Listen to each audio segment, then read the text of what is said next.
విశాఖలో వైసీపీకి షాక్ తగిలింది. రాష్ట్రంలో వైఎస్ఆర్సీపీ అధికారం కోల్పోయిన తరువాత విశాఖపట్నం మేయర్ పదవిపై తెలుగుదేశం పార్టీ కన్నేసింది.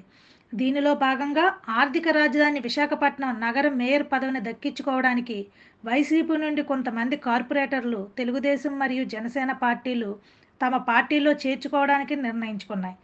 ఇందులో భాగంగా ఈరోజు విశాఖపట్నంలో మాజీ మంత్రి గంటా శ్రీనివాసరావు మరియు తెలుగుదేశం పార్టీ రాష్ట్ర అధ్యక్షులు పల్లా శ్రీనివాసరావు ఆధ్వర్యంలో 13 మంది వైసీపీ కార్పొరేటర్లు తెలుగుదేశం తీర్థం పుచ్చుకున్నారు.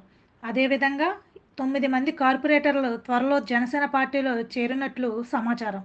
ఏదేమైనా కార్పొరేషన్లో మేయర్ పదవి దక్కడానికి కావలసిన బలాన్ని చేకూర్చుకొని విశాఖ మేయర్ పదవిని దక్కించుకోవడానికి ఉమ్మడి కూటమి ప్రభుత్వం వ్యూహాత్మకంగా పావులు కదుపుతున్నట్లు తెలుస్తుంది.